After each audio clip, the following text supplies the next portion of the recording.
There we go. Cold open. Did you like the cold open on the last one? Yes, I loved it. Fucking Logan going to town on an Oreo. It wasn't an Oreo. I thought it was a Reese's. Yeah. You don't like Reese's? I'm not a big fan of chocolate and peanut butter together. What? What? What is your problem? That doesn't make any sense. Chocolate and peanut butter are like... I was gonna say something bad. What's bad about chocolate and peanut butter?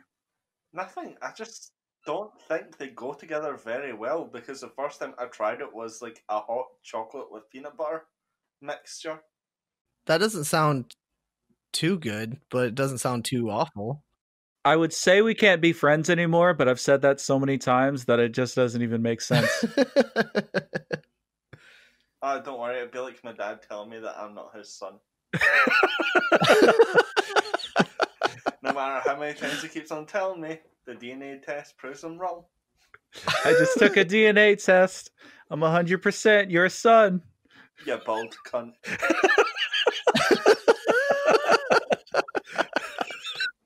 Hey, your dad's bald? It's not nice to make fun of him for being bald. Yeah, is it his fault or not? Well, he shaved his head. Okay, so it is his fault then. So yeah, you can make fun of him. What, he grew up, well, I grew up with him calling me Benjamin McBuckmonkey. All right, that's it. That's your new name. Oh, fuck off. If any of yous try fucking insult me, I will use my Scottish insult right now. Don't you do it. We'll just save that for when we play the game. When you're dead and you can't communicate with us. Yeah. We'll just... Hope you got mayor, Benjamin. I can't even say it. Fine, make fun. See if I care. Oh my god, I'm gonna die from this boss. Stop playing games. Didn't we go over this before? What? You're not supposed to be playing games on the podcast where we talk about games. Hey, you guys are talking about Benjamin McButtmonkey, so... Benjamin Button Butt Monkey. He's an old butt monkey, and then he becomes a young butt monkey. My dad must have been watching fucking Ace Ventura at that... Oh, no, not even... No, not Ace Ventura. Like, when did Bruce Almighty come out? Bruce Almighty? Like forever ago. Like in 1920. Yes, in the good old year of 1920, where Jim Carrey's acting career wasn't so bad. Jim Carrey wasn't even thought of in 1920. I'm sure there was a Jim Carrey around in 1920 that just got really sad because he time traveled to the future to listen to this podcast, and he's like, but I was alive. That's assuming anybody listens to this. Funny enough, a few people in my Discord actually listened to it. Yeah, I know, because of the video that I put out on the channel. Yep. Yeah. Now you got to come up with something else to put up there now. Be like every week, just pop in. I was thinking like every time we play games together, like on the weekend and whatnot, recording it and actually putting it on that channel. Yeah, I'm pretty sure Peaches said like the exact same thing to me when you were away in a line at GameStop. What did I say? Yeah. Oh my That, God. like, we should try get our footage together when we play together and then just like upload it. That would be a good idea. That line was ridiculous at GameStop. I figured like, cause typically more people go in the mornings for Black Friday and not a lot of people do the afternoon shopping. So I was like, oh, it's fine. I'll be safe. They were letting only 10 people into the store, and I had like 8 people in front of me outside the store waiting to go into the store. Still can't beat my experience what I had with a bus driver today. With a bus driver? Yeah. Please go on. Basically, I don't like carrying cash around with me because, you know, the fucking virus and shit. So I always pay everything with a card. And, like, everyone else was, like, going on paying with cash. Then it came to my turn. No one was behind me. So my card kept on fucking up somehow. And yeah, I was like, listen, the card machine isn't working, so can you get off the bus? I'm just like, what? Somebody told me this like a good few minutes ago. Now, I got off the bus, got on the next one, and the card worked perfectly fine.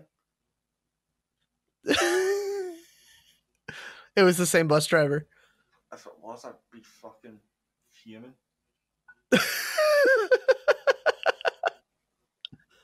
What pissed me off is that the bus driver wasn't wearing a mask either.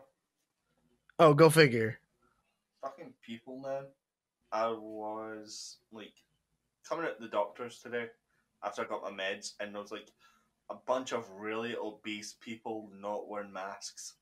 They, like, had it around their chin when they were in the pharmacy, and it pissed me the fuck off. But what chin was it around? Like, wear a mask. I don't understand why people are so, like, against it and trying to be all defiant of it. I actually had somebody, not this week, but last week before I went to work, I went into the gas station and there was a guy that was in there without a mask. And he was the only other customer in the store. And he was some older guy. And he sees me wearing my mask when I go in there. And he's like, you know, you don't have to wear that, right? And I'm like, what are you talking about? And he's like, the government. They've already proved that our governor was being unconstitutional by making us wear those masks. And I was like, well, I'm wearing it to protect myself from whatever you're carrying. And he just kind of shut up. He just kind of scoffed at me and then walked away and didn't make eye contact with me the rest of the time I was in the store. It's like, what the fuck is your problem? Like, there's signs on there. Like, businesses have a right to put a sign on their door that says, we refuse service to anybody that has a mask. And they just don't. Like, shame on the business. Don't you mean that doesn't have a mask? Yeah, that's what I meant. Sorry. But, like, they have signs on the doors that say, we refuse the right to serve any customer for any reason or whatever. And they have a big sign on there that says masks are required to enter the store. But they don't refuse service to these people that aren't wearing the mask. So shame on the business for not upholding their rule, and shame on that asshole for trying to pass on his propaganda to me, somebody who's just trying not to get sick and live my daily life. Like, it's people like that are the reason why this shit is still going around. Yeah, have you seen how many tweets I had to send to the fucking retail business called B&M to tell them to actually get their employees to wear masks? It makes no sense. Like, there's a reason why other countries are not having any additional COVID cases, because their people are fucking smart in doing what they're supposed to be doing.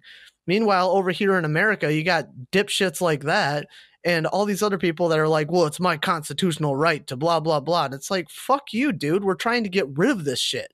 In my county, they do not require masks. Seriously? There is no mask mandate, and there is no lockdown at all. Where I live, there are currently about 22,000 cases. 22 Really? people that are currently in quarantine. And there's no mandate whatsoever to wear masks or do any type of countermeasures. There is none. God, that's ridiculous. Now, the city right next to us completely has every mask mandate. You actually can't be out at a certain time. We have to have a letter to work in this area to show to the police that we're actually meant to be there to work. No big gatherings, no nothing like that. Like, look at Australia. Australia said? Yeah, Australia's fine. Like, recently I seen Kim go out to fucking karaoke. No mask needed or anything. Well, I mean, this is Australia you're talking about. They have a lot worse things to worry about. Yeah, seriously. They actively go out and get bit by rattlesnakes in order to build up an immunity. So. Yeah, exactly. Just straight out the womb, thrown into the jungle. Pretty much. They don't even have to go very far. They just walk out to their front steps and they're like, oh, hey, here's a snake. They don't go get vaccinations. They get injected with all sorts of snake and spider venom. Why does this remind me of a movie? You're thinking of Holes, probably. Nah. She has rattlesnake venom for nail polish. Yeah. Nah, Holes is with the weird ass lizards. Shit's crazy. I was actually reading up on some of the deadliest animals, like the top 10 deadliest animals in the world, and 8 of them reside in Australia. And like the most venomous spider is the funnel web spider that lives in Australia. And it likes to live in residential areas, and it likes to hide in your shoes. Oh. There's also a parasite that lives in those spiders too, so nothing is safe.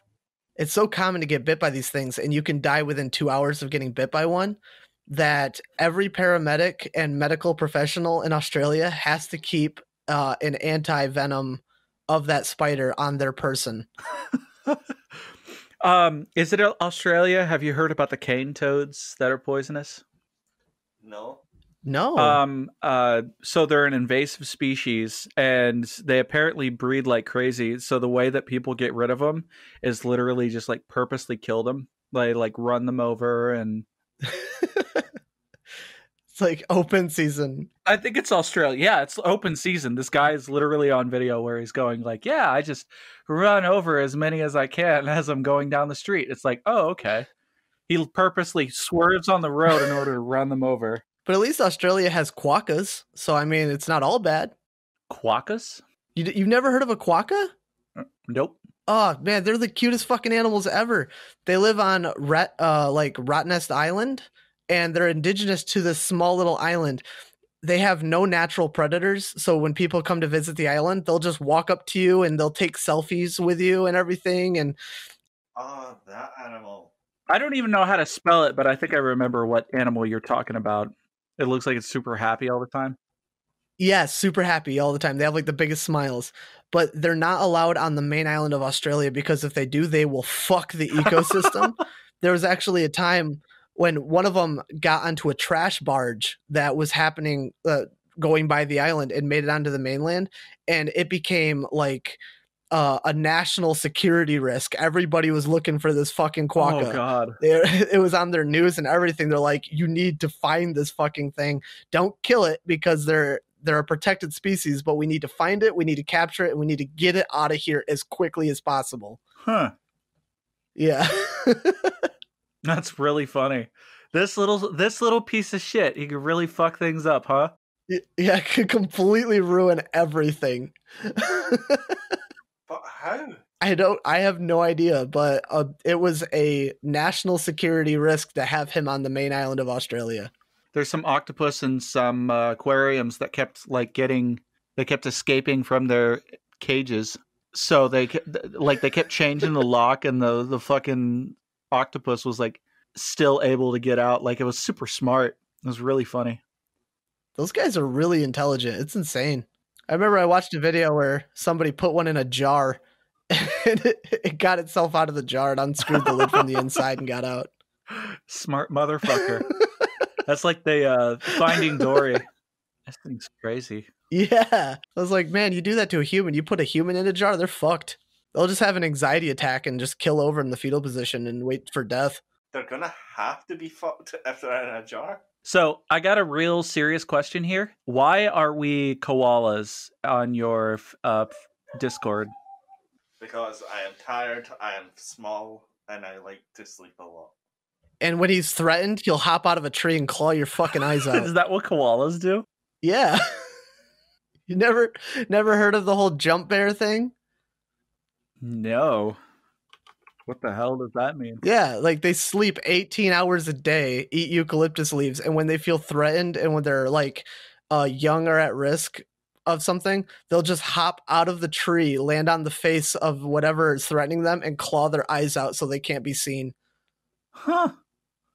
They're scary, scrappy little assholes. But if I had a youngling on my back and someone was about to attack me, I'd jump, grab the baby by the legs, and then go smack.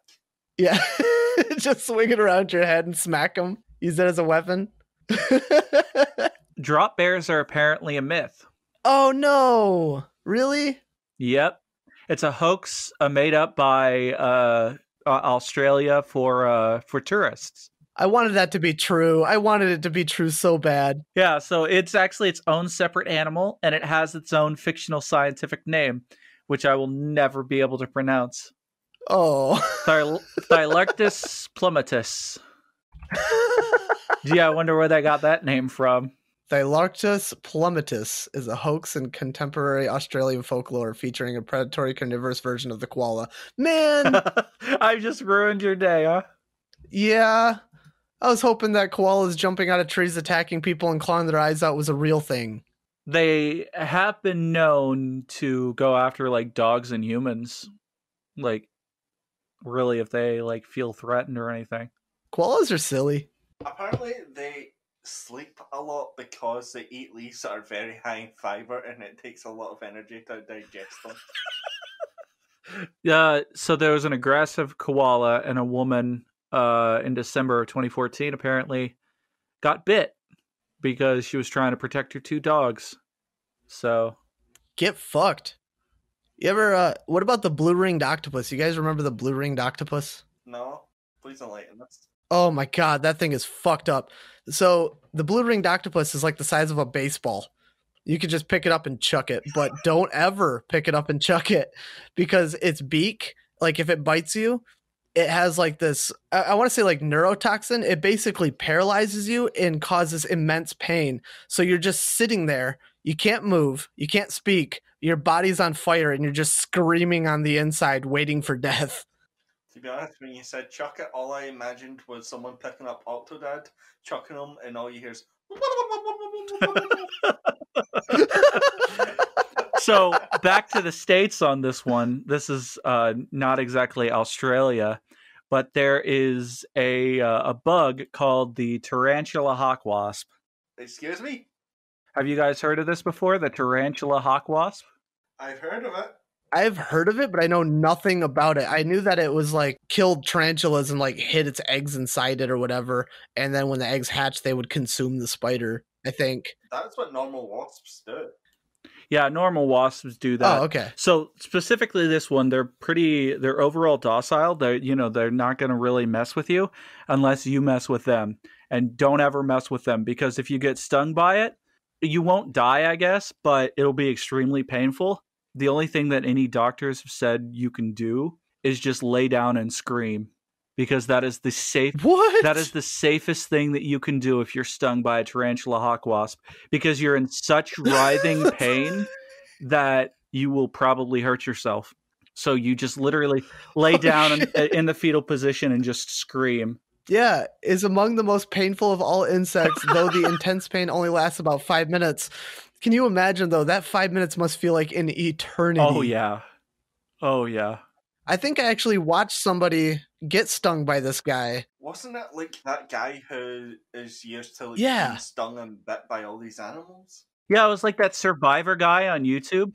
I think he actually got himself intentionally stung by one, and he just sat there and he was like trying to tell you how the pain felt in his arm while he was like screaming in agony. Yeah, it's brave wilderness. The only thing that I see on this video is him just lying on the floor clenching his fist. This poor guy. Why would you do this? This reminds me of the bullet ant too, if you've seen anything on that. Yeah. Oh my god. I have. He gets stung by a bullet ant too. He decides, you know what? The tarantula hawk wasp wasn't enough. Let's get stung by a fucking bullet ant. I'm pretty sure there's a tribe in Southern America where all the young, when they're going through puberty, have to stick their arm in an anthill filled with bullet ants. Well, actually, they create gloves. It's a rite of passage for men, and what they do is they create gloves that have just a bunch of bullet ants weaved into it. Oh, I've seen that. You put the gloves on, and then the bullet ants sting you, and they actually, I believe, they release like a pheromone or some kind of chemical that tells all the other ants to sting, and they all start stinging even more and harder. And you put those on for a little bit, and then you take them off. And you've just got to survive. They encourage you to dance so you can get your mind off the pain, just different stuff like that. Oh my gosh. That reminds me of the pistol shrimp. The pistol shrimp? Yeah, you've never heard of the pistol shrimp? He's actually not a shrimp. No, it's like a little crab or whatever. Or not a crab, like a lobster or something like that. He's got two arms like underneath his face or something. And he can hit something with such speed that it can break shells. Oh, no. The pistol shrimp has one enormous claw and one small little claw. Oh, I was thinking of a different thing. He snaps his claw. Oh, this is actually what one of my favorite Pokemon are based after. The what? There's a Pokemon based on the pistol shrimp that I basically use in most of my playthroughs. Clauncher, that was it. But he's got a tendon in his claw, then he snaps his claw together, and it creates like a loud crack, like so loud it's over 200 decibels, and it stuns, like the sound of it stuns fish and crabs and stuff, and then it lets him move in and kill them and eat them. So he just snaps his claw and stuns people because it's so freaking loud. I was thinking of I think the mantis shrimp. Oh my god. The final entry here will be the cone snail. You guys heard of the it is a venomous predatory sea snail. No. You've never heard of the cone snail before? I believe some people have accidentally stepped on them, like when they're walking through like the beach or something, and they get stung. They just have like a really long proboscis that stings you like a little needle or something? Yeah. From what I can see, yes, but no. It's like a very long leech mouth. Oh, okay. They use a hypodermic needle like tooth that they have and a venom gland to attack. And it's recommended not to hold them because they can sting without warning and can be fatal. So this is a great segue into the game that we are talking about this week, because there is a level in it that actually deals with poison. A level that I never got to. Same here. And also that picture I posted on Discord was a drugged up thingy snail. What does that say? A banut newt? I meant to say noot. Oh, okay. So that's Pingu. All right. I was like, what the hell? Is that some weird Scottish pronunciation of a cone snail? It's a banut newt. I wish. Oh, that's a cone snail on insult. oh, make sure you don't get stung by a banut newt. It's like the cute name that people give to some animals, like they call like snakes danger noodles. Yeah. Scottish people call cone snails banut newts.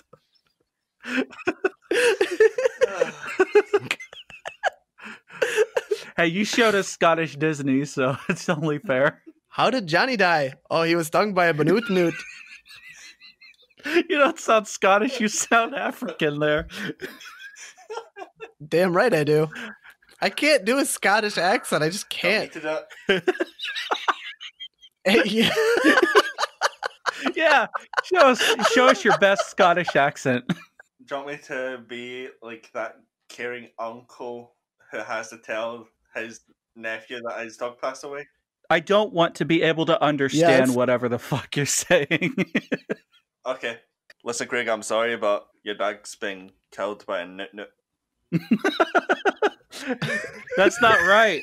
That's a terrible accent because I could understand you. Do you really want me to go into my Nedish Scottish roots? Yes. Yes. If you have to, drink a little whiskey. I don't know. Listen, mate, I know you love your dog, but he kind of got chived by a banut.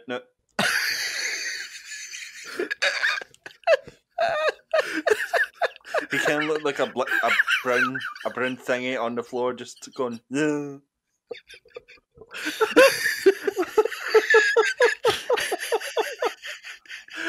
Oh my god! What's a banut? You ask.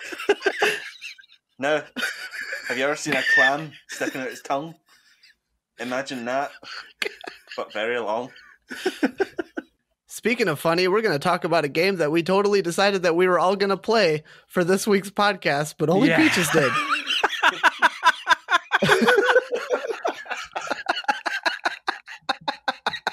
Well, technically, me and Banjo played it as well, just not to the same content. Hello and welcome to the Joysticks and Lunatics podcast. I am BanjomanDudeGuy. And I'm OverpoweredPeaches. And I am the TheChubbyNerdLogan. We totally didn't forget to put this at the start. Okay, so how far did you guys get? Second floor, first dungeon. I got to I got to the Golem King, the boss of the first dungeon. Okay, I got to the third level of the tech dungeon, which is the fourth dungeon in the game. It's basically the last one. So I haven't seen what the boss is yet because I actually had to go back to town. These dungeons take a lot out of you, I got to tell you. Oh yeah, they definitely do. I would know 100%. Same here, because I have screamed so many times on that stream. Stream? Yeah, he streamed Moonlighter. Oh, I didn't notice. That's how I have proof that I played it. I streamed Moonlighter too on my YouTube channel. I know you did. At least someone pays attention to our friend's work. Hey, I paid attention to yours, you paid attention to his. And nobody has to pay attention to mine because I don't do anything. No, I was taking a dig at Peaches for him not noticing my work.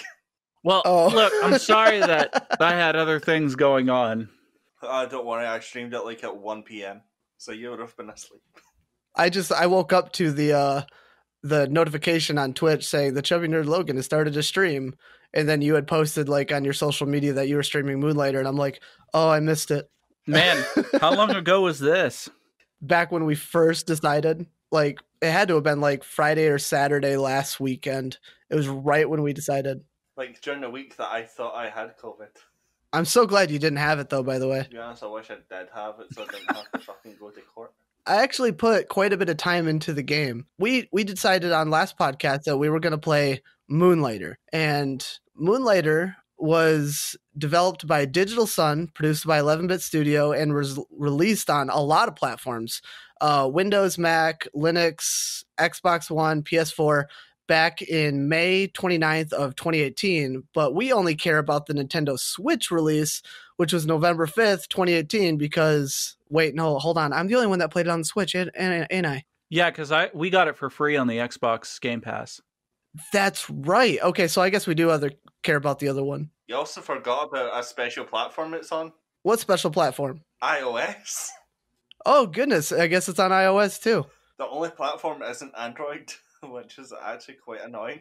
Yeah, it's kind of annoying. I wonder if it's actually going to come to Android, but... I feel like it would already be out on Android by now if the game is already 2 years old. It's an action RPG business simulator. Yeah, that's right. Business simulator. And Peaches can go a little bit more into detail about that. Yeah, so what it is that you do, you play as both the adventurer and the shopkeeper that you would usually sell stuff to. So each dungeon has their own variety of items that you can pick up as you kill enemies. And then you will simply warp right back to your shop and you can set all of the items that you collected up for sale. There's a lot that goes into that, but basically you need to set the price to what your customers want, and then you'll just sell a bunch of items, collect a bunch of gold, and start upgrading your stuff that way. Yeah. Speaking of that, when I first started playing the game, I didn't realize that so you can upgrade your town in the game. You spend in-game currency to buy like a blacksmith shop. You basically invest money into these shops to allow people a startup. So they move into town and you can get a blacksmith there to buy armor and weapons and stuff. You can get a potion shop and things like that. I thought the blacksmith and the potion shop cost 5,000 in-game currency, not 500. So I just spent a lot of time on the first and second floor of the first dungeon just collecting all the resources and selling them in my shop, only to find out that when you get the blacksmith, you need those resources in order to get new weapons and armor. And I had sold everything that I had gotten. And when I went back into the dungeon, I could never find the items I needed to get the armor and weapons I wanted. I spent a great deal of time harvesting stuff, trying to upgrade my weapons and my armor. So I spent a lot of time on the first 2 floors of the dungeon trying to collect all the materials I could, trying to fight the mini bosses on those levels to get their items because they usually sold for more, and just try to harvest that money. So while Peaches was destroying the dungeons, just going through and collecting all the stuff that he needed, I spent my time on the first 2 floors of the first dungeon just trying to rack up money to get weapons and armor and upgrade my shop. So I actually upgraded my shop a bit, and I got some weapons. I got them enchanted through the potion shop. but I didn't go very far in the dungeons to do so. I was trying to get myself a little more powerful to do those things because my ability to play these kinds of games is just garbage. A lot of it is very much about dodging and attacking just at the right time. Yeah, and I suck at that big time. So with that, there's a few things with this game. The items specifically, there are two types of items, which are crafting items and sellable items. So anyways, the best possible solution for you is to separate the craftable items and the sellable items and only sell the crafting items whenever you have an excess. If you're still crafting weapons and armor, it'd be a good idea to just collect a bunch of stuff and stack it up into your chest. And before you start even selling anything, go to the blacksmith and kind of see what items you need to get the next upgrade, and then separate those items and then sell everything else. There's a bunch of little tips and tricks to sort of maximize your runs every single time and to maximize your, inventory as you go through the dungeon. Yeah, I found that out the hard way. That's for sure. So when you sell the items, like Peaches had said, you have to set the price. And you do that by you put the items out, and every time a customer goes to pick up the item, they have a little emoji face that appears above them. And depending on that face, you'll know if the item is priced too high or even priced too low. Because if it's priced too low, then they get really excited about the item and they buy it immediately. And then there's also a face that you know that the price is fair and just right. So you just follow those faces. You watch as the customers come in, and you can change the prices on the fly too. So while you're manning the shop, you can go over to where you have all the items on the table, and you can change the prices right when somebody says, oh, well, that's too high. But if it's too low, they're going to pick that item up right away, and you have to sell it at that moment. You can't change the price to increase the price unless you put more of that item out. And you can only sell like 4 items at a time at the very beginning. But when you get more money, you can upgrade your shop to increase the amount of places that you have to set items up. And you can get like a bargain bin that you can put items in that are like 75% off or 50% off or whatever one that you have. You can get a cash register that encourages people to tip you a certain percentage of the items that they're buying. So what you can do is you can start kind of putting, like, even if you have an abundance of an item, you can put just one up there and see how it sells until you get the price right. And then you can put bundles of that item up there so that people will buy them in bulk and you get more money that way. And watch out for the thieves too. Yeah, that's something I never encountered. Yeah, so I don't know if it's for an upgraded shop or if it's from the very beginning, but occasionally you will have a thief run in and try to steal something that you're selling. And they've even taken stuff out of the hands of people that were taking this item up to actually buy it. So he'll run for the door and try to get out. If he gets out, then you lose that item. But if you're able to roll into him in time, you'll get your item back and he'll be out of there. And you could just set your item right back and try to resell it. Oh, dang. I didn't know that they could just steal items from other people that are going to buy them. That's crazy. Yeah, I noticed that. He just grabbed it out of their hands and tried to make a run for the door. The only time that I missed that opportunity was whenever I was manning the cash register, and I just didn't get to them in time. How often did that happen? Was that just a rare occurrence? It was almost a daily thing. Because if you're selling a lot of items, like probably just once a day. Now, when did that start happening to you? Like when you got to the second dungeon or third dungeon, or did that start happening right off the bat? Because I never got through the first dungeon. I can't remember what that was like. I think it was the second shop upgrade that I got that thieves started to pop up. Now, maybe you can enlighten me on this too. When I had the shop open, I had a few people come in that were like adventurers, and they had a symbol above their head that showed like swords, shields, potions.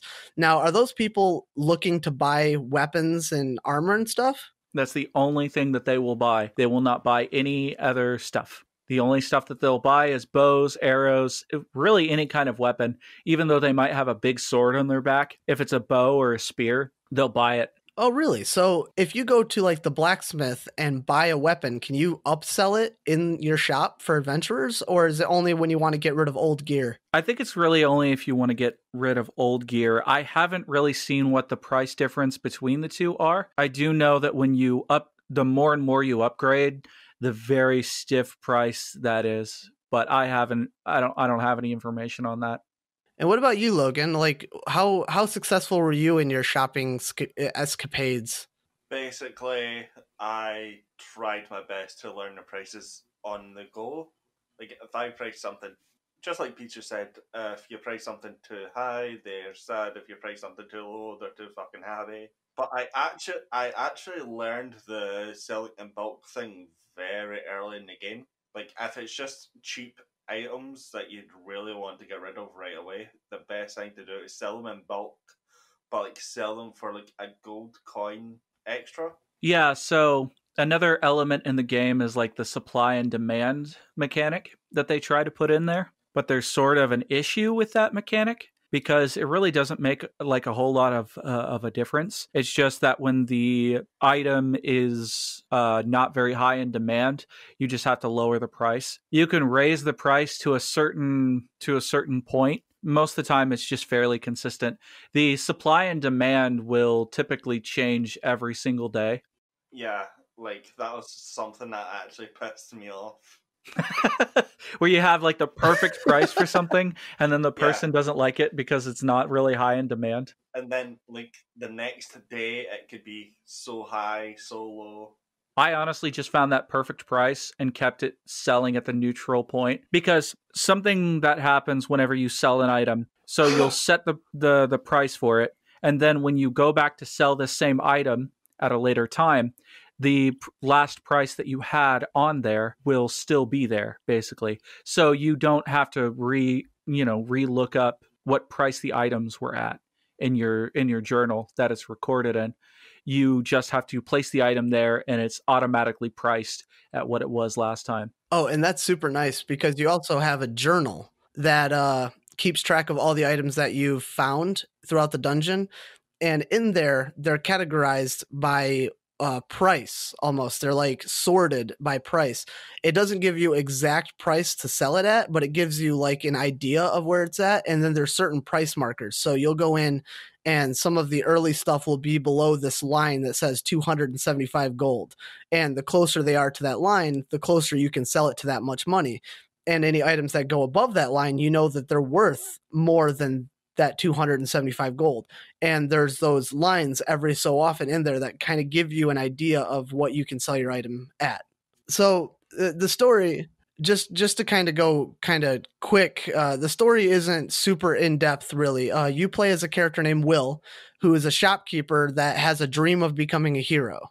So you exist in this town that kind of came out of nowhere because this group of dungeons sprouted out of nowhere and people flocked to them to find riches and glory and stuff like that, hoping to unlock like this fifth dungeon, like the master dungeon in the middle of all these dungeons. And because of that, this town was formed around it. And the town used to flourish because of this. But the dungeons were deemed too dangerous when there were far too many casualties, which doesn't make a whole lot of sense, which I'll explain in a minute. But because so many people had lost their lives in the dungeon, they shut the dungeons down for the most part. And only so many people are allowed to go in the dungeons. You're only allowed to go to certain dungeons depending on your skill level kind of thing.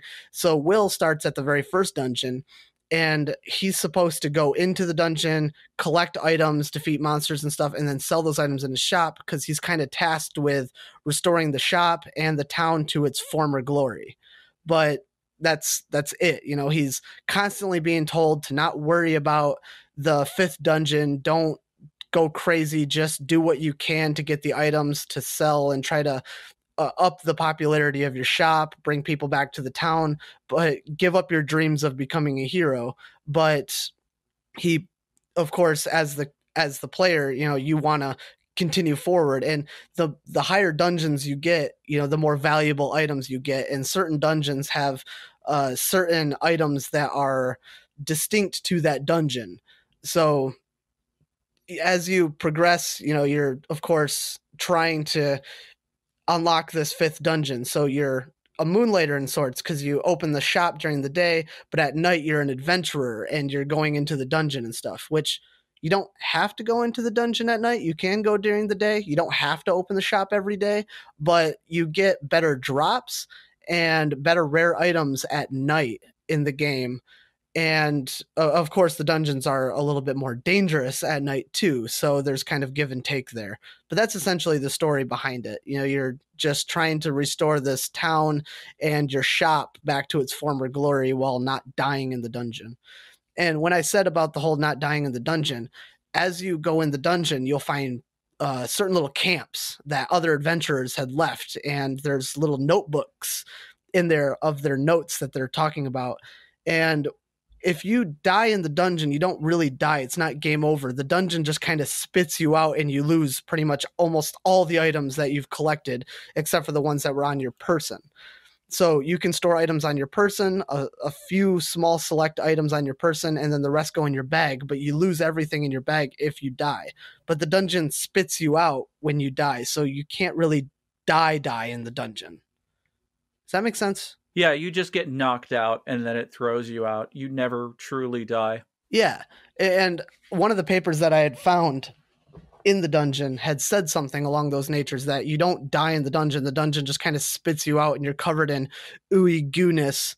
So the dungeon's like alive in a sense, where it's just these goo portals and you just get spit out of the dungeon when you die. So it doesn't make a whole lot of sense as to why there's casualties in the dungeon if the dungeon just spits you out when you die. That might have to do with your pendant. So one thing with this game is the merchant pendant, and it allows you to return to your home basically for a price. And actually, as you go through the dungeon and as you get to the upper levels of the dungeon, that price goes up and up and up.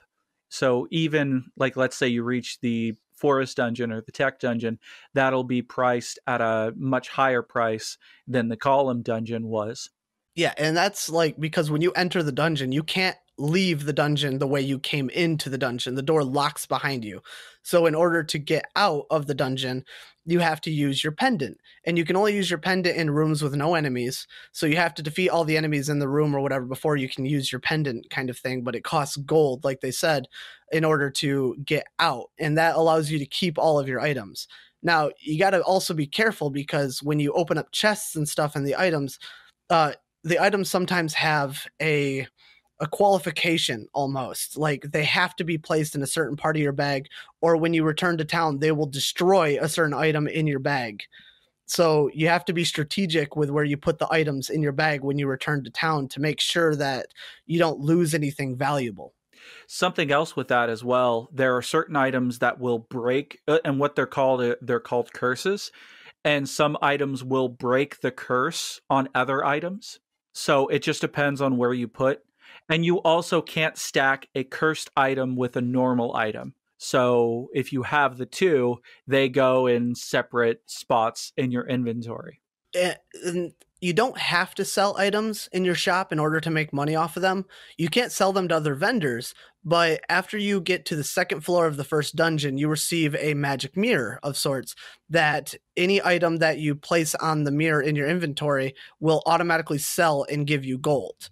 Now, you only get a fraction of what you would normally sell it for in your shop. So if you want to delve further in the dungeon and try to get more rare items and your inventory is full up of a bunch of stuff that honestly you wouldn't sell for a whole lot in your shop anyway, you can just drop them in the mirror, get rid of them, free up space, and get better items as you progress through the dungeon. Mm-hmm. And usually the third level of the dungeon obviously has much more rare items. And if you can beat the boss, you get quite a bit of good rare items to sell in your shop. Another thing with this, on top of the pendant, you can get what's called the merchant emblem. And this will allow you to open a portal to your house that you can return to the same spot you were in at the dungeon. So let's say you get all the way to the third level of the golem dungeon and your inventory's full, you're low on health. And if you have the money, you can open up the merchant emblem, and this will allow you to go back to your house, heal, put all of your items away, and then go back to the door before you face the final boss.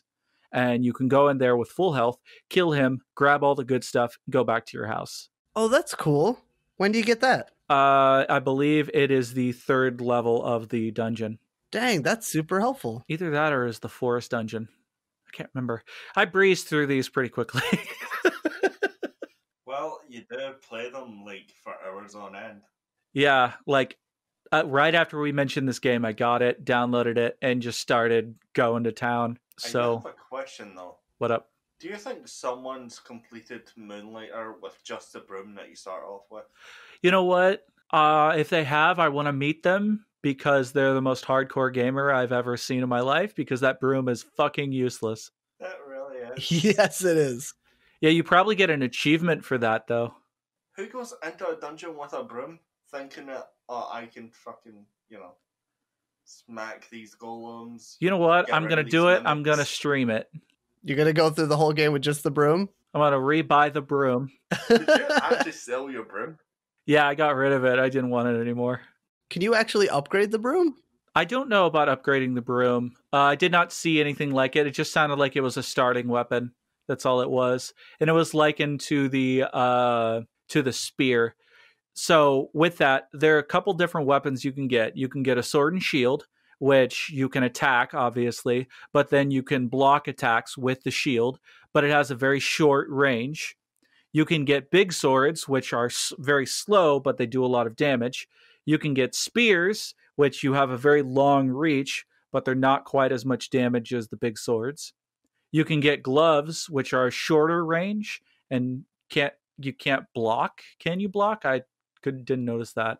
No, you can't block with them. Usually they come with some sort of thing. You can attack a lot quicker. Yeah, you can attack pretty quick. And then there are bows that you can equip for obviously long range attacks. And you can have 2 weapons. Yep. That you can switch between. So it'd be good to have kind of, depending on what your play style is and how you sort of go throughout the dungeons. I have the spear and the bow because it allows me to kill enemies before they're even able to reach me or attack me. And with the bow, let's say there's a long gap that you can't get over or something, or, for whatever reason, you could just use the bow on them and kill them pretty quickly. Can we talk about the little jelly fucks that keep on sneaking up behind you and dealing damage to you, and even if you turn around and attack them, no damage is fucking dealt to them? Something else that you can get in this game are, I don't know if you guys have seen them or got them yet, which are the pets. When you go throughout the game and you kill an enemy, you can get basically what is an egg, and after a few days it will hatch, and it'll allow you to have this little smaller enemy follow you around and help you with stuff. I had the jelly character follow me around, and I would always get hit by an enemy jelly because I did not realize that wasn't my pet, that it was actually an enemy, and it came up and whacked me from behind. Oh, dude, is that those little ones that are next to your shop? Yeah, that's what they are. Oh, I had 3 of those, but I never had any of them accompany me. I didn't know I could. I never investigated. Yeah, so you can get one of the drones that will pick up items for you. Those are pretty cool. They can fly over long gaps where you wouldn't normally be able to go. And just they do all sorts of different things, like the jellies or the fire jellies. They give you their abilities. So the regular jellies, you'll be able to stun enemies, and you'll be able to hit them more and kill them faster. Or you can get the fire ability from the fire jelly, and you can catch those bastards on fire. So, it just depends on what kind of pet you want to have come along with you. Dang, that's really cool. I didn't know about that. I had no idea that you could get them to come along with you. It just adds a lot of different inventory management to the game on what sort of status effects you want. Oh, so the dungeons, they're like a procedurally generated kind of thing where not so much procedurally generated, sorry, but it's like a roguelite, So each room that you go into is a different room. You're not going to be going in the dungeon and expecting the same rooms every time. But it's set up in the same style as like the original Legend of Zelda game, where you'd enter a room and that whole screen is that room. And then some of them have doors that go up, left, right, down kind of thing, so that you can go into those rooms after you defeat the enemies. Some rooms you don't have to defeat the enemies to skip out on. But most of the time you have to defeat all the enemies that are in that room. And there's holes in the floor. There's gaps between platforms. There's also rocks that or rocky floor tiles that if you step on them, they'll break and be a pit that you can fall down into, which actually you can enter into a room and sometimes you'll see little sparkles or something in a pit. And if you go in there, you'll find hidden rooms that could have items in them and certain treasures and stuff. And there'll be a rope in the center of the room that lets you go back to the room that you previously were in. So sometimes it's not bad to explore some of those pits that you can fall in, so long as you know that there's a room underneath them. So with this, there are 5 different levels, but officially 4 different levels. So there's the Golem level, which it's just normal. There's no status effects that you really have to worry about. There is the Forest level, which their status effect is mainly poison. There are poison pits on the floor that if you run into, obviously you'll lose some health for a little bit of time. And then there's the Desert level, which it's the same general idea. There are lava pits around the floor that if you run into, you'll catch on fire. And then there is the Tech level, which it's the same idea. There are water pits around the floor filled with electricity. You step on them, you'll get electrocuted. And then the 5th level, which is a secret one, like you had just mentioned, Banjo, it is called the Wanderer Dungeon. And this is like, instead of sparklies and the pits, you see this green goopy stuff, looks like it's gushing out. If you roll into that pit, you'll be able to go into the secret dungeon and bypass the entire level of the dungeon that you were at after you beat the Wanderer Dungeon's boss. And you'll actually get a special item or a special weapon that allows you to use it during your run in that dungeon.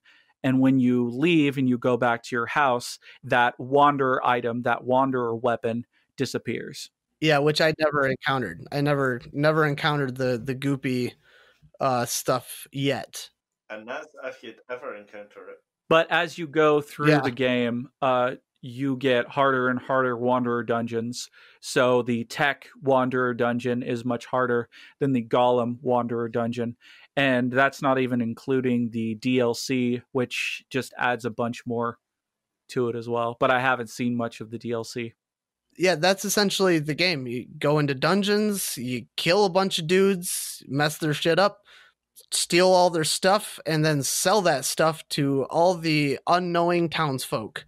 So as you go, you can purchase shop upgrades, but you can also get, like Banjo mentioned, you can get other people into the town. You can support their startups, which is the Forge, the Potion and Enchantment Shop, what's called the Le Retailer, which you buy the materials from him that you don't want to collect in the dungeon. So let's say that you needed a particular component. You just go over to him. You'll buy it at a higher price, but you won't have to go through a dungeon just to try to find it, if you'll even be able to find it. That'd be fucking useful. The other thing that you can get is it's a hawker, which basically you can buy decorations from him for your shop. And these decorations they do a variety of things. They can increase the time that customers will stay in the shop. You can increase the number of customers that can come in. You'll reduce the chances of a thief coming into your shop. Just different stuff like that decorations will do. And then finally, the last thing, which is the most useless person ever, which is the banker. You don't put your money in a bank. He will actually take your money and invest it for you. And you come back maybe a day or so later, and he'll tell you the value of the money of your investments. And you have to take it by the end of the 5th or 6th day, or else you lose everything. So it's kind of like gambling with your money. Oh, shit. Really? So you'll put it in. He'll give you a value every single day. And then if you like that value, you can have him sell your stocks, and then you'll get a little bit extra money. I didn't really try it out all that much. The most that I got was about 36% of $10,000. So I made a little bit of money from that, but I didn't delve too far into it because, I mean, it just sort of felt like a waste of time. So those are the 5 different buildings that you can get in this game. Now, you also can upgrade your shop, and you can do, like I had already mentioned earlier, that there's some stuff like a cash register, bargain bin, and stuff like that. But you got a few extra things that I didn't get, right? Now, I'm unsure if you're talking about the assistant, I'm unsure if that's DLC or not. I do know that the 5th shop upgrade is DLC. The 4th shop upgrade is just the regular game. Okay, and the shop assistant mans the shop for you, right? No. Well, sort of, yes. Okay, so the way the shop assistant works, when you're both manning the shop, they will go around looking for thieves and stopping thieves. But you can bundle up a bunch of items and have her sell them, and she will take 30% of the profits while you go out and you explore the dungeons to collect more items. Oh, okay, cool. That's the way the shop assistant works. So she can man the shop during the day while you go to the dungeon during the day? Yes. So the reason why I didn't try it out is because I have some items that I want to keep, and I'm afraid that she's going to try to take them from the chest, or if she just sells them from what you have pre-set up. So I don't quite know how that works. There are some elements of the game that I didn't try out because I did not find them to be useful or beneficial to my progress in the game. So how far did you... Okay, so Logan, did you do any shop upgrades? Did you do anything with your shop? To be honest, no. Oh. As I said, like, my main focus was trying to, like, not fucking die. Because you could get cornered so fucking easily in the rooms. Why do mimics hit so fucking hard? So that's something.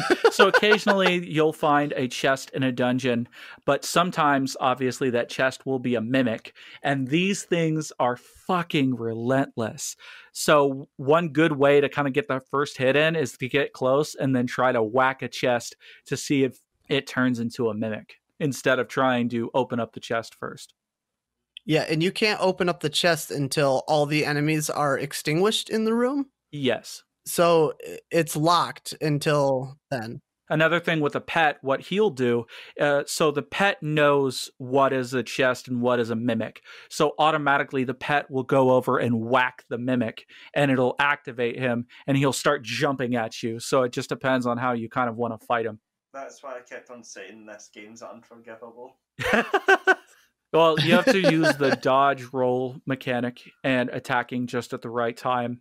There are a bunch of different tips and tricks. Like I said, I typically use the spear. You have a much greater reach on top of the knockout ability that you get from the pets that allows you to attack more often, and you can kill the enemies before they're able to attack you in any way.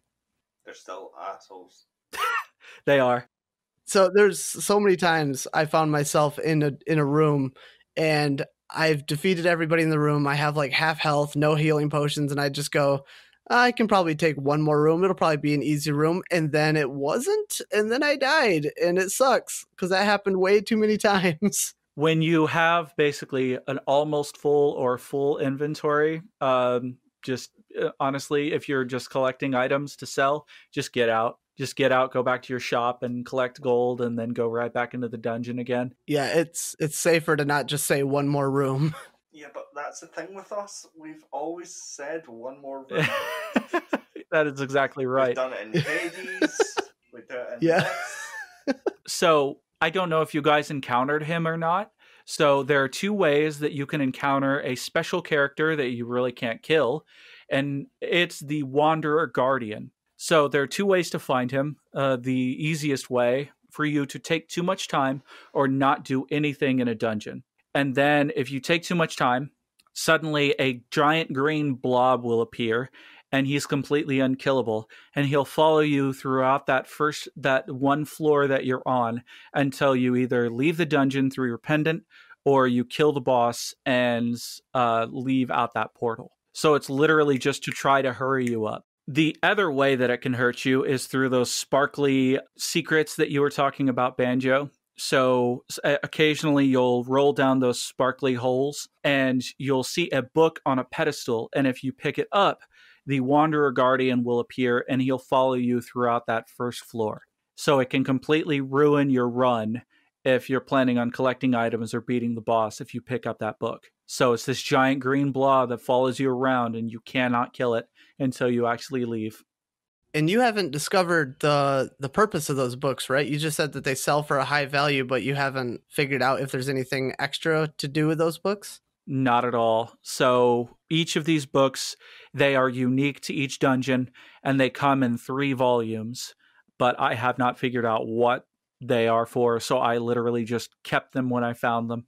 I never had to worry about the Wanderer Guardian taking too much time because I died way too quickly for that to be a problem. Or if you just leave the game alone and not pause it or something, then he'll just suddenly appear and kill you. The other thing is I see on my notes that the book on the pedestal increases your boner size, which I can neither confirm nor deny.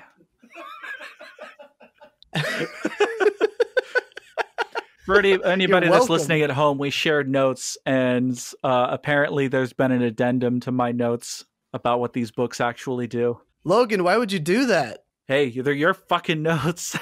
Just imagine, like, buying one of the books so you can read it to your child and, like, the middle-aged time, and then you just fucking realize when you open a book, you read it, and then, like, not even an hour later, there's just a green blob following you around. So that's basically all I've got in my notes. One last thing to mention, for me at least, is when you get shop upgrades, you can get glass cases for the items you're going to sell, and these glass cases prevent thieves from stealing your stuff. They just can't get into them for some reason. So if you have a really valuable item and you're afraid that it's going to be stolen at any point, you could just put it in this glass case.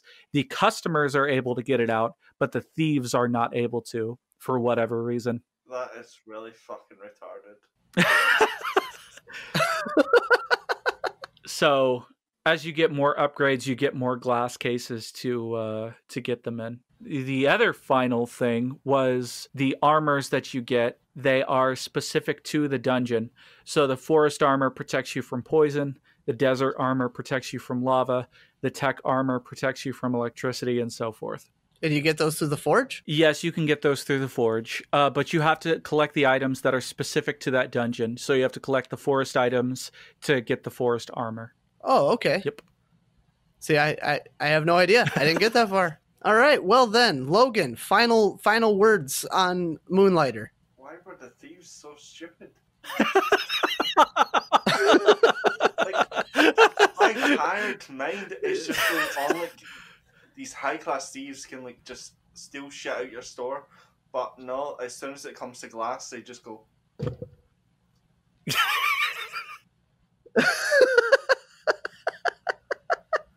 like, what? Yeah, I can see it, but I can't touch it.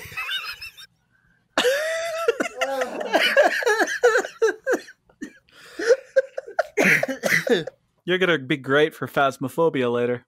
Any other experiences, Logan, besides the dumbass thieves? I have actually experienced a glitch in the game, though. I actually got trapped inside a rock. And what happened?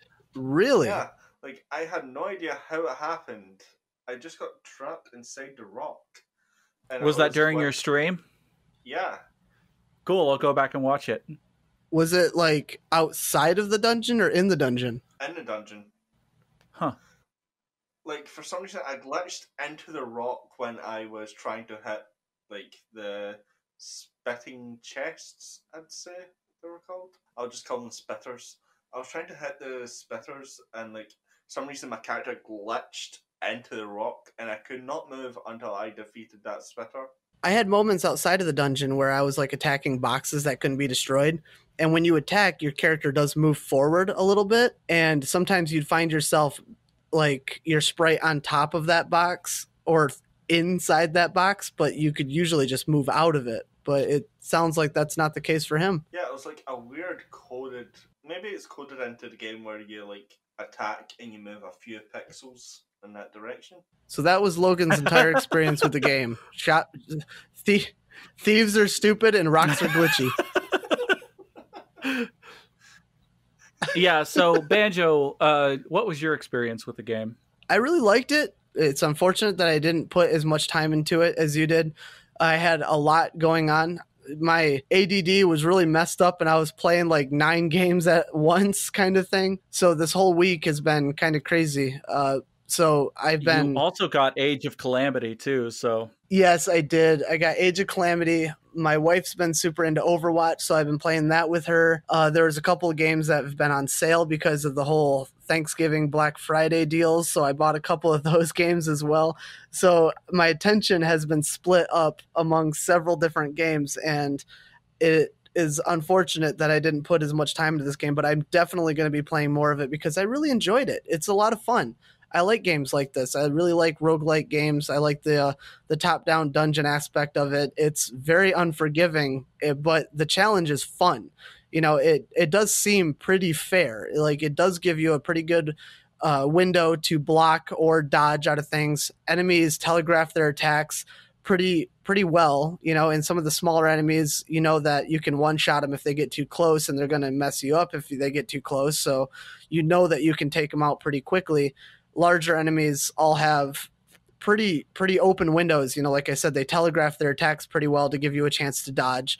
So it's not an unfair game. It's just really challenging. And I do like that aspect of it. You know, you can't take your eyes off the game for a second when you're in an occupied dungeon room with monsters because they can mess you up in an instant, but you can also get through that whole room untouched if you know what you're doing. So by that, you know, I think the game has a lot going for it. It's a really good game, and I really enjoyed playing it and definitely will be playing more of it in the future.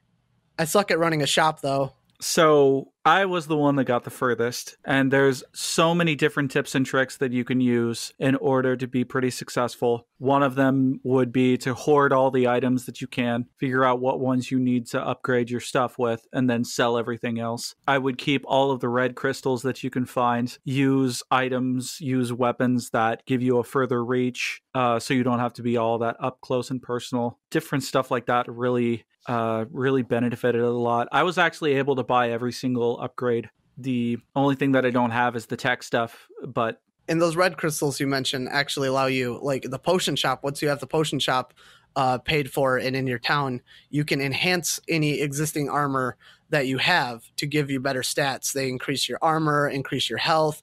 Well, some of them will increase your movement speed, so you can keep enchanting what you have to make them better until you have the items to get a better set of armor for a different dungeon. That's exactly right. But with each upgrade that you get, you have to re-enchant your weapons. So just kind of up to you on what you want to enchant, what you think is worth enchanting as well.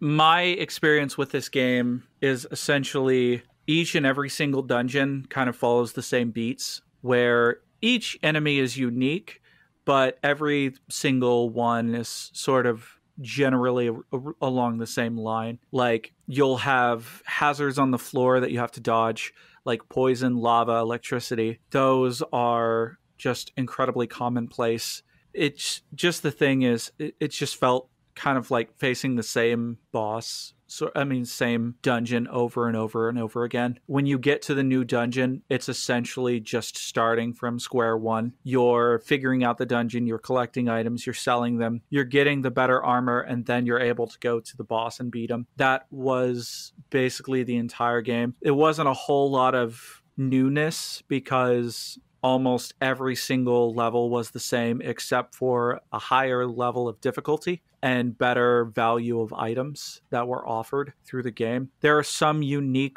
enemies, but generally they sort of follow the same sort of lines. There are enemies that spit out poison or lava onto the floor as you're fighting them, and you have to dodge that. There are some normal enemies that will just shoot general stuff at you. It's a good dungeon diving game to just kind of turn on and go.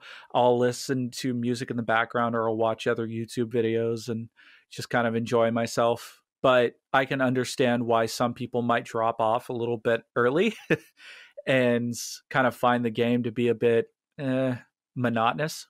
Because by the tech dungeon, I'm just like, this is the sort of same thing I've been doing this entire time.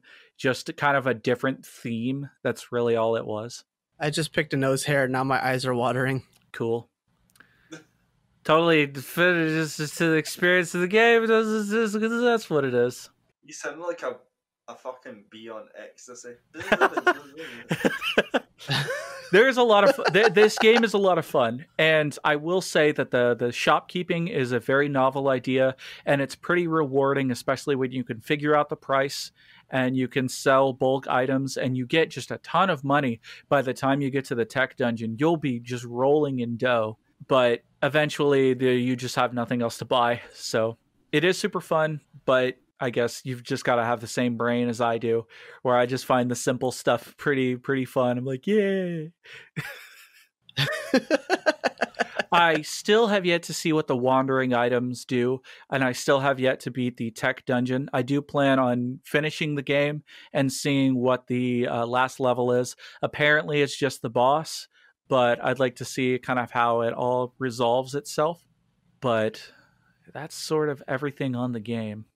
Make sure to contact us if you want Peaches to do an actual speed run with the broom. With the broom. Oh God, I'm not going to be able to do that. We're going to see how far you can get. That broom is no good. Oh man, I'd be whacking away at just the same golem over and over and over again. I'm sure you'll find a mod out there to make it like the most powerful weapon there is. So that's Moonlighter, everybody. Ba-dum-bum, ba-dum-bum. Hey! Yeah, go play it, actually, because it's a lot of fun. It's free on the Xbox Game Pass.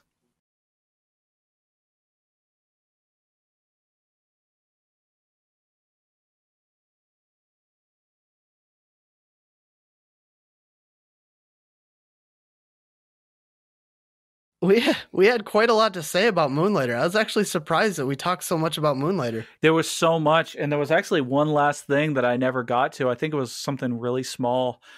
Just the fact that I don't think we mentioned what the goopy stuff was, and apparently it's interdimensional pathways to like different worlds or whatever. Speaking of different worlds, Logan, what are we playing on the next podcast, or playing for the next We're gonna live stream it for the next podcast? It's called Scatman. Okay, next game we shall be streaming. No, next game we shall be reviewing is Nexomon Extinction. Nexomon, gotta maybe catch them all, and hopefully they don't die. STDs. Nexomon Extinction. Gotta catch yes. them all. STDs. And oh okay. no! What the hell is this game? So okay, basically Nexomon as started off. Yeah, you go ahead. Sorry, Banjo. You go ahead. Make sure you got steel toe boots for this podcast because we step on each other's toes. Basically, it started off as an app for iOS and Android called Nexomon, which grew in popularity within the Pokemon community and within role-playing game community because people seen it as like quotations a Pokemon clone, but it actually like grew its own fandom and it's got kind of a meta community. Like, it has many fans, but not many people talk about it. As, like, it's... The game is very meta as well. I have never heard of it. Okay, so I've played it for a little bit. I actually have it on Switch and for PC. I pre-ordered it not pre-ordered it, but I bought it off of like Amazon or something, a hard copy for the Switch. And while I was waiting for it, it was on sale on Steam. So I just bought the Steam version to play it a little bit. And it's fun. Like I didn't get very far into it. So I'm actually kind of glad we're playing it for the podcast so I can play a little bit more into it. But the game is, as far as I've experienced so far, it's very meta. Like, it's very self-aware. It knows it's a game. There's actually a character in there that makes reference like that all the time to the story or to the game itself. It's pretty funny. Like, it has a more of a, I don't know, like grim vibe to it than Pokemon. Pokemon seems pretty upbeat. You're just going around collecting monsters to become the champion kind of thing. Of course, there's a group of baddies and whatnot. But in this, there's actually like, as far as I know from the story, yeah, there's just destruction. Like there's a bad Nexomon that's turning other Nexomons against humans to kill humans. Like that's the thing in this.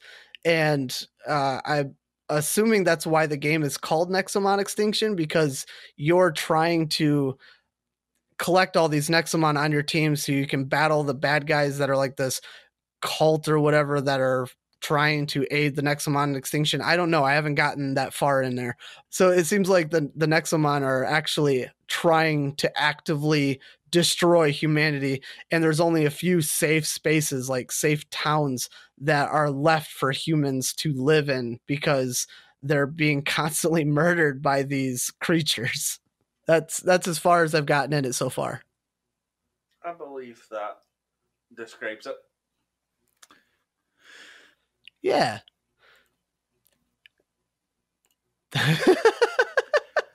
Just put a cricket sound effect in the background there.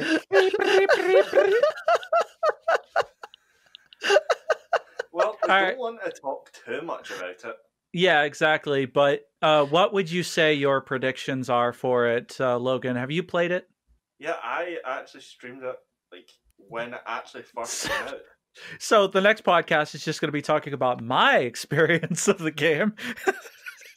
Hey, I'm gonna restart it and like actually pay attention to the dialogue and try not to get lost. Not skip through everything. Yeah, but the narrator's voice sounds so fucking familiar from the like an anime industry, and I cannot put my name on it, like finger on it. Like I have done research for it. I cannot find the narrator's name. Like there is some voice acting in the game, but that's about it. Yeah, this actually is a fairly new game. Like it didn't come out this month or anything, but it did come back. It came out in August 28th of this year. So it's still fairly new, still fairly fresh off the presses. So there's not a whole lot on the game. Actually, the game itself does not even have a Wikipedia page, which is surprising because I thought everything had a Wikipedia page. Hell, I probably have a Wikipedia page, but it does have a wiki with a lot of stuff on there for its gameplay and stuff like that.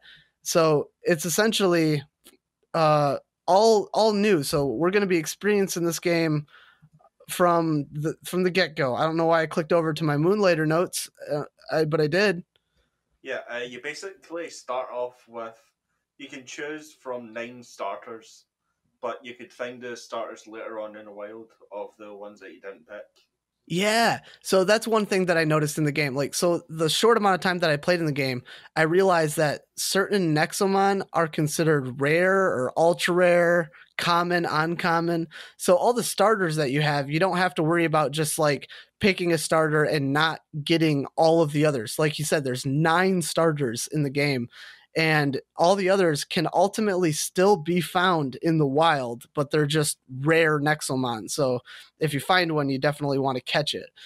And it's interesting. I liked the aspect of this because it feels like it's going back to Pokemon roots almost, because a lot of the new Pokemon games, you have like a EXP share right away. So when you are leveling up one of your Pokemon, it levels up your whole party kind of thing. That is not the case with this game, as far as I've discovered. There might be an EXP share item later on in the game, but it's not at the beginning. So you are only leveling up the Nexomon that actually see battle. Speaking of Pokemon, Nintendo is broadcasting something at the end of the year from the International Space Station, What? and no one gives a fuck. No, I care. Nobody else. Nintendo's broadcasting something from the Roxas. Basically, Nintendo's broadcasting something from the International Space Station. Let me find out the exact date, because everyone has a speculation it's for the Diamond and Pearl remakes, because time and space.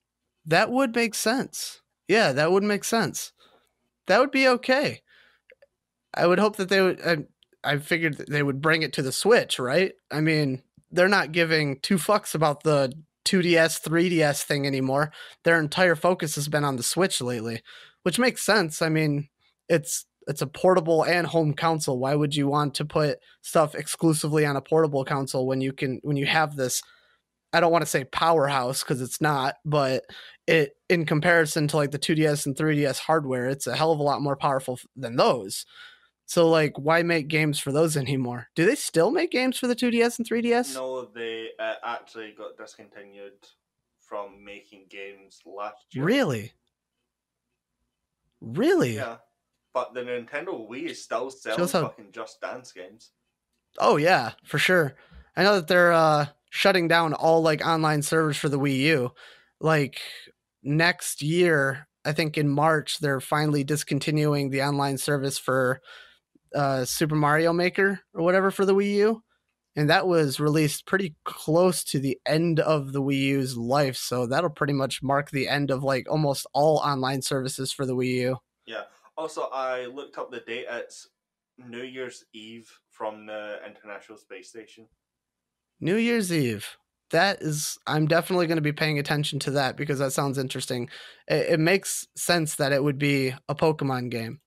Like, I have this joke that it's going to be Ken Sugimori just riding a giant plushie. Like, in space.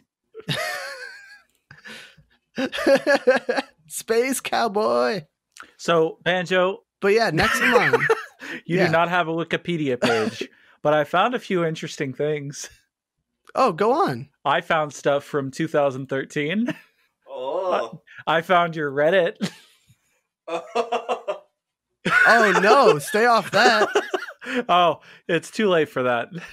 And I think I found your Teespring too. What the hell's a Teespring? Oh yeah, Teespring. That was back when I was like first starting pixel art.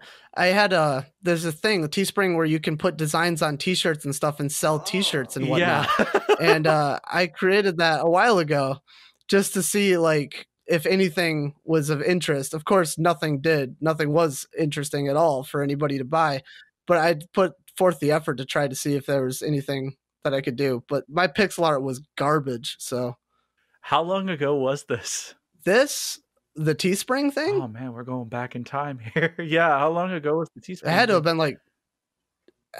been like 2 years ago or something. 2 or 3 years ago. Okay.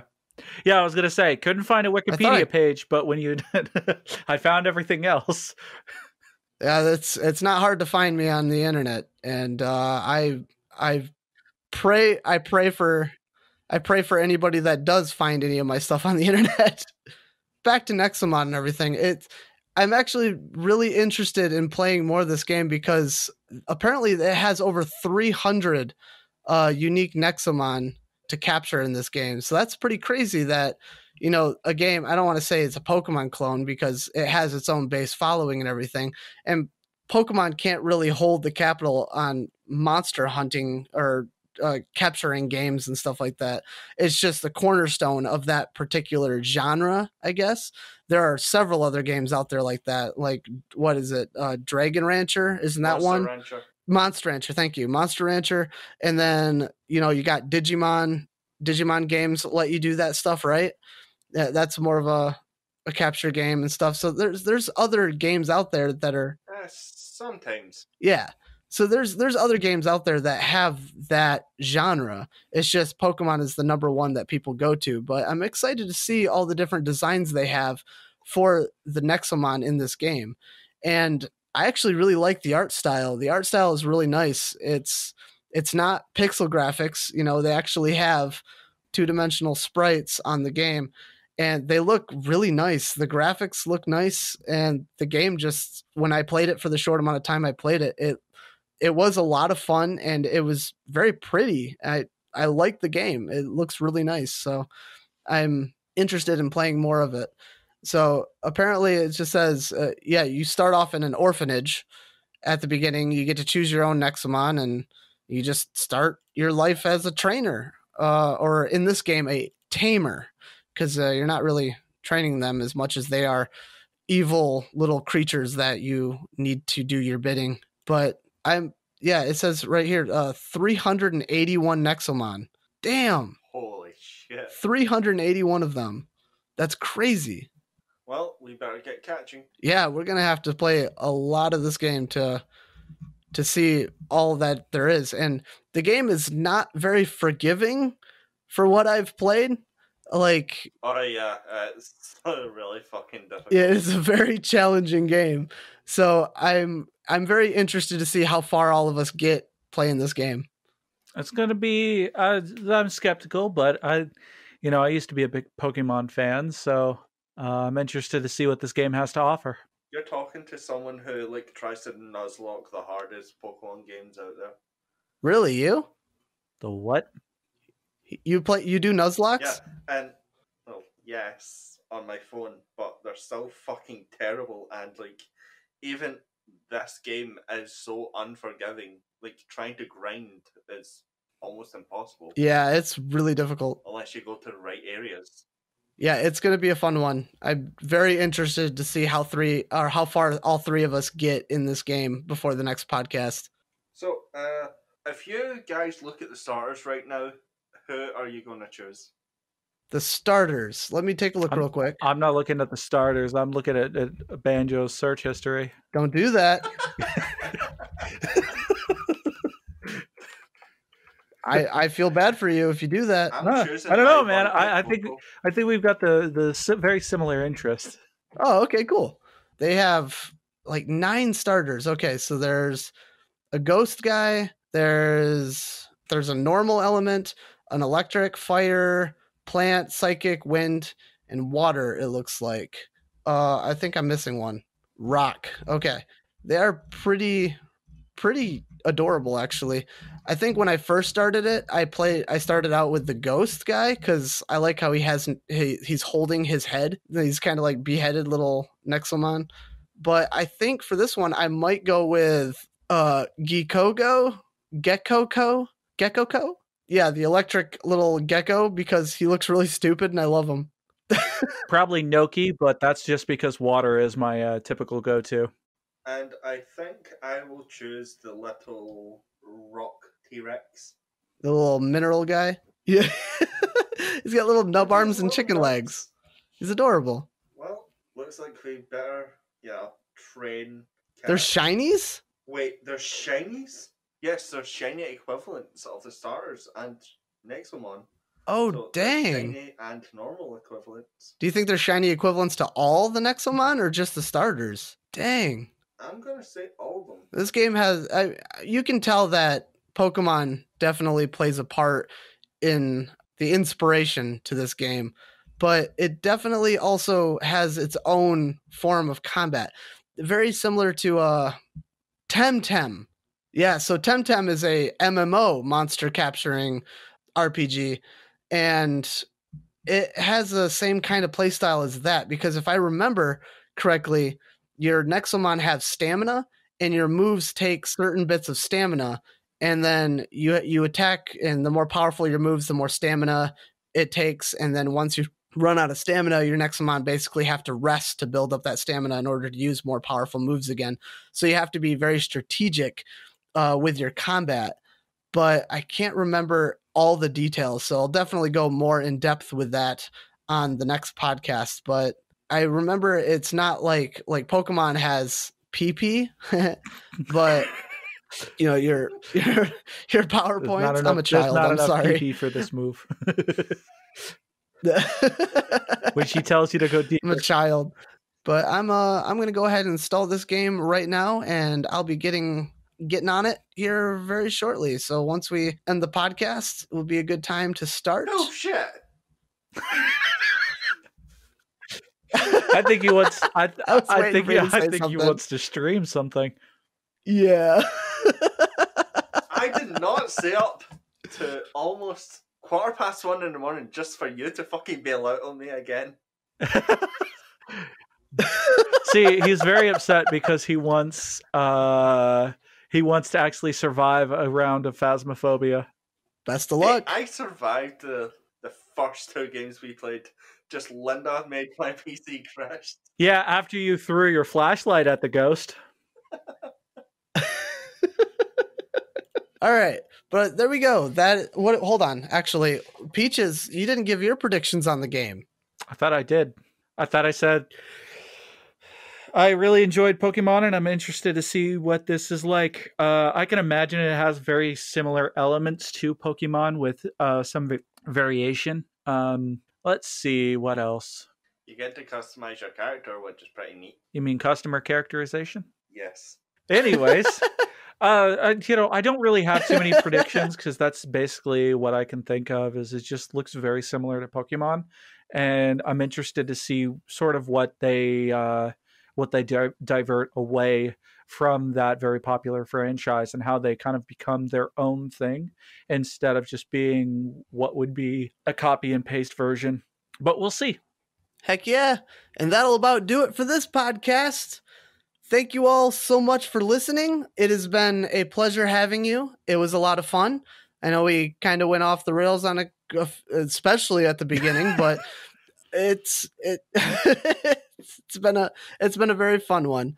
So be sure to follow us on any of our social medias. We're on Twitter at JoystickLoons, on Facebook at Joysticks and Lunatics, as well as a YouTube channel that we have where we also post the podcast if you don't have any other means of listening to it, or if we want to post anything that may be game related or just silly in general that includes any of us or maybe all three. You can find us at Joysticks and Lunatics on YouTube. And you can catch this podcast on any of your podcatchers. You can find us on Spotify. You can find us on Google. And apparently you can find us on Apple. I contacted the support and they said that it was under a different ownership. So I think I was just logging in under the wrong username. So I'm a doofus. Yay.